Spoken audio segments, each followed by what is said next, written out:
अपनी फैमिली को अच्छा फ्यूचर देने के लिए आदमी हमेशा पैसों के पीछे भागता रहता है, पर अगर इस भागदौड़ में फैमिली बर्बाद हो जाए तो फिर क्या होगा।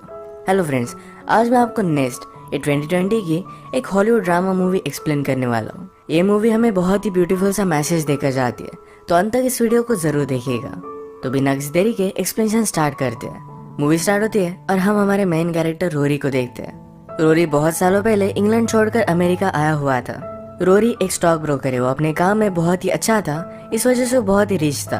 आजकल उसके न्यूयॉर्क के ऑफिस में कुछ प्रॉब्लम चल रहे थे, तो इस वजह से शायद उसके पैसे आना बंद हो जाएगा, तो इस वजह से वो वरीड था। उसने फिर से अपने इंग्लैंड के ऑफिस में कॉल लगाया और उसे जॉब देने के लिए फिर से वापस लेने के लिए रेडी थे। ये फोन कॉल पर वो बात करता है। इसके बाद उसने अपनी वाइफ को उठाया। अपनी वाइफ के साथ उसके 2 बच्चे भी है, एक बेटी और एक बेटा। इनकी फैमिली बहुत ही ब्यूटीफुल थी, सब कुछ बहुत ही सही चल रहा था। रोरी अपने बच्चों के साथ एक साथ ब्रेकफास्ट करता, उन्हें स्कूल छोड़ देता। उसकी वाइफ एलिसन को हॉर्स राइडिंग का बहुत शौक है, तो इस वजह से एक जगह पर हॉर्स राइडिंग टीचिंग का काम करती है। ये पूरी फैमिली एक दूसरे को बहुत सारा टाइम देती है। रोरी को अभी अभी अपॉर्चुनिटी आई तो एलिसन से एक दिन वो बात करता है। उसे कहता है, आजकल मेरे पास तो पैसे है, पर थोड़ी देर में ये पैसे आना बंद हो जाएगा। मुझे फिर से इंग्लैंड जाना है। वैसे भी रोरी की मदर इंग्लैंड में थी। रोरी कहता है, मुझे बहुत बड़ी अपॉर्चुनिटी मिली है। अगर मैंने इसका सही से फायदा उठाया तो पूरी लाइफ में हमें कुछ भी करने की जरूरत नहीं पड़ेगी। ये सब बात सुनकर एलिसन भी इस पर सोचने लग जाती है। इसके बारे में उसने अपनी मदर से बात की। उसकी मदर कहती है, बहुत सारे लोगों को कंट्री छोड़कर जाने का कभी भी चांस नहीं मिलता, तुम्हें जाना चाहिए, अपनी लाइफ एंजॉय करनी चाहिए। वैसे भी वो सही कह रहा है। उसकी मदर वहाँ रहती है, शायद इस कंट्री में वो अकेला फील करता है। एलिसन को भी अपनी मदर को छोड़कर जाना जरा बुरा लग रहा था।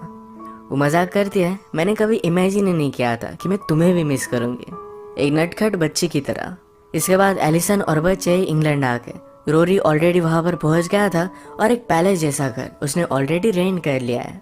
वो एक्साइटेड होकर सारा घर उन्हें दिखाता है। ये एक्चुअल में बहुत ज्यादा बड़ा था। यही बात एलिसन उसे बताती है।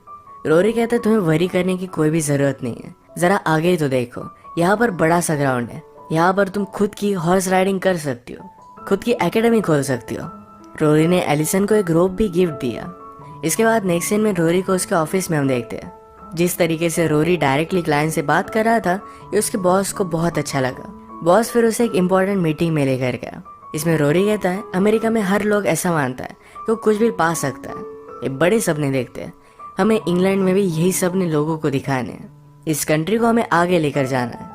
ये जो रोरी का माइंड सेट चेंज हो गया था, ये कंपनी को बहुत अच्छा लगा। रात में सारी फैमिली मिलकर डिनर करते हैं। बच्चों को अपने स्कूल में एडजस्ट होने के लिए जरा टाइम लग रहा है। रोरी अपने बेटे बेंजामिन से पूछता है, तुम्हें स्कूल कैसा लग रहा है। बेंजामिन कहता है कि ठीक है, पर रोरी ने कहा कि वो यहाँ का बेस्ट स्कूल है। रोरी इस पर बहुत ही प्राउड था। अगले दिन रोरी ने एलिसन के लिए पर्सनल हॉर्स बाय कर लाया। एलिसन अब बहुत खुश थी। एक साथ इंटीमेट हो जाते हैं। आज रात फिर ये दोनों पार्टी पर गए। पार्टी में जब भी रोरी जिससे भी बात करता है तो वो बहुत ही अमीर है, इस तरीके से उसे जताने की आदत होती है। उसने न्यूयॉर्क में सब कुछ सेल कर दिया था, पर फिर भी वो लोगों को कहता है कि मैं न्यूयॉर्क में अपना पेंट हाउस हमेशा रखूंगा, वो बहुत ही ब्यूटीफुल सिटी है।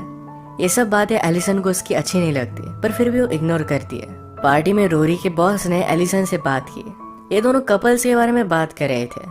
रोरी का बॉस कहता है, जब हम किसी से शादी करते हैं तो उनके अच्छाइयों के साथ उनकी बुराइयां भी हमें एक्सेप्ट करनी पड़ती है। एक ही पर्सन में हम सारी चीज परफेक्ट नहीं पा सकते। आजकल के कपल सब कुछ एक ही साथ पाना चाहते हैं, तो इसी वजह से शायद डिवोर्स इनका होता है। एलिसन को लगता है कि एक परफेक्ट पार्टनर डिजायर करना ये कोई गलत बात नहीं। पार्टी से घर पर आने के बाद एलिसन रोरी से बात करती है, कहती कि यहाँ पर कितनी ज्यादा फॉर्मेलिटी करनी पड़ती है। एलिसन को लग रहा था कि इंग्लैंड बहुत ही प्रिटेंशियस है। न्यूयॉर्क में इस तरीके का प्रिटेंड लोग नहीं करते थे। एलिसन हमेशा जरा लेट उठती है, तो बच्चों को स्कूल में भेजने के लिए वो जरा लेट हो जाती है। नेक्स्ट सीन में हम देखते हैं कि रोरी अपने बॉस के पास आया हुआ था। वो कहता है, मेरे पास एक बहुत ही बड़ी ऑफर है। एक न्यूयॉर्क की कंपनी से मैं बात कर रहा था। वो अपनी फर्म बाय करने में बहुत ज्यादा इंटरेस्टेड है। अगर ये डील कंप्लीट हो गई तो रोरी को इससे बहुत सारे पैसे मिलेंगे।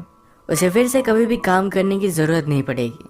इसके लिए बहुत ही एक्साइटेड था और अपने बॉस को बहुत ही अच्छी अच्छी चीजें बताता है। बॉस कहता है, क्या तुम ये कंपनी सेल करने के लिए यहाँ आए थे। रोरी कहता है कि तुमने मुझे हायर किया क्योंकि मैं तुम्हें प्रॉफिट कमा कर दे सकूं। बेस्ट वे कंपनी सेल करना ही है। बॉस को भी आइडिया अच्छा लगा था। तो मीटिंग वगैरह सेट करते हैं। आज रात रोरी ने अपने फ्रेंड्स के साथ मिलकर सेलिब्रेट किया। एलिसन के हॉर्स राइडिंग की जगह पर एक स्टेबल बन रहा था, पर वो बनाने वाले वर्कर्स कुछ दिनों से काम पर नहीं आए तो उन्हें वो कॉल कर दिया। उन वर्कर्स ने कहा कि हमें कोई भी पैसे नहीं मिले हैं, जो चेक हमें रोरी ने दिया था ये बाउंस हो गया है। एलिसन को बहुत ही अजीब लगा। इसके बाद वो जाकर बैंक अकाउंट चेक करती है तो उसमें सिर्फ $600 थे। इसके बारे में उसने रोरी से बात की। रोरी कहता है अभी अभी हमने वो हाउस रेंट किया, इसके बाद बच्चों के स्कूल के लिए पे किया, हॉर्स बाय किया, इन सब चीज़ों में उसके पैसे चले गए। उसने एलिसन को वरी करने से मना किया। कहता है कि इस मंथ के एंड में मुझे बहुत बड़ा चेक मिलने वाला है, कुछ भी वरी मत करो। रात में उसका मूड ठीक करने के लिए उसे बाहर डिनर करने के लिए वो लेकर गया।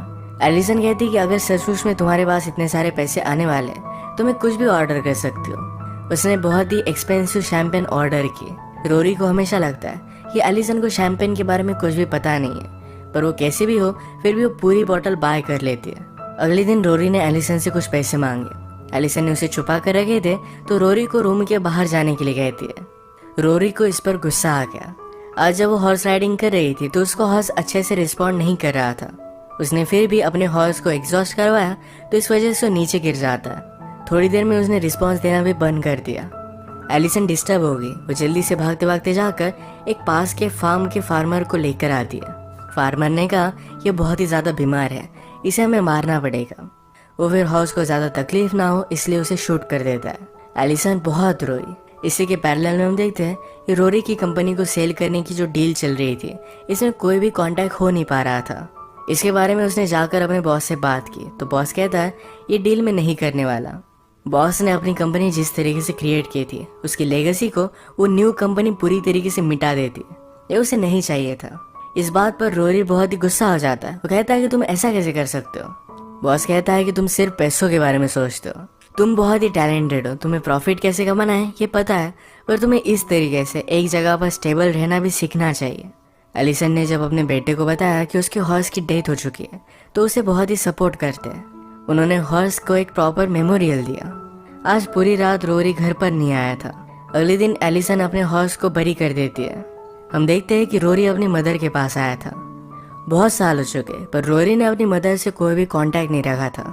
उसकी मदर को ये भी नहीं पता कि रोरी ने शादी की है, उसके बच्चे भी है। वो अपनी फैमिली की फोटो दिखाता है। वो अपनी मदर को कह रहा था तुम अगर चाहो तो हमारे पास आकर रह सकती हो। उसकी मदर ने कहा कि मुझे अब तुम्हारे बारे में कुछ भी पता नहीं है। वो डायरेक्टली उसके साथ आकर नहीं रह सकती। वो फिर भी इसके बारे में सोचने वाली है। रोरी अपनी मदर पर जरा गुस्सा हो गया था क्योंकि वो अपनी लाइफ में अपनी मदर को इनवाइट कर रहा था, पर इतने सालों बाद कोई भी कांटेक्ट ना रखे हुए वो ऐसा कुछ भी कर नहीं सकता। घर पर आने के बाद एलिसन रोरी पर बहुत ज्यादा गुस्सा थी। उसने फोन का भी बिल पे नहीं किया था, इस वजह से कनेक्शन इनका टूट चुका है। एलिसन अपने हॉर्स के बारे में उसे बताती है तो रोरी कहता है कि शायद उस आदमी ने मुझे फॉल्टी हॉर्स दिया। एलिसन को सिंपैथी देने के बावजूद उस आदमी पर ही गुस्सा हो गया। एलिसन ने ऑलरेडी उस हॉर्स को बरी कर दिया था तो इस पर भी वो गुस्सा हो जाता है। रोरी कहता है मैं उस पर टेस्ट कर सकता था, जिस आदमी ने मुझे फंसाया है उस पर मैं केस कर सकता हूँ। ये हॉर्स $5,000 का था। रोरी को सिर्फ पैसों की पड़ी थी तो इस बात पर एलिसन के साथ उसका झगड़ा हो जाता है। गुस्से में एलिसन कहती है कि तुम्हें पता है कि तुम्हारा प्रॉब्लम क्या है, तुम एक बहुत ही पुअर लड़के थे और अब रीच होने का सिर्फ प्रिटेंड करते हो। रोरी कहता है कि ऑफकोर्स मैं वैसा हूँ, ये जो सारी चीजें मेरे पास है इस पर मैं बहुत प्राउड हूँ, ये सब कुछ मैं डिजर्व करता हूँ। मुझसे मिलने के बाद तुम्हारी कोई भी औकात नहीं थी। तो अपने डॉटर के साथ एक सड़े हुए अपार्टमेंट में रह रही थी। इसका मतलब है एलिसन की डॉटर ये रोरी की स्टेप डॉटर है। बेंजामिन उसका एक्चुअल बेटा था। एलिसन बहुत ही हर्ट हो गए और उसे यहाँ से निकल जाने के लिए कहती है। अगले दिन रोरी ने अपने फ्रेंड के साथ मिलकर एक अच्छे डील पर काम करना स्टार्ट कर दिया। आजकल एलिसन के पास भी पैसे नहीं तो पास के फार्म में वो कुछ काम ले लेती है। उसे बेंजामिन के स्कूल से कॉल आया तो बेंजामिन ने किसी को मारा हुआ था। वो जब उसे लेने के लिए गई तो बेंजामिन रोने लगता है।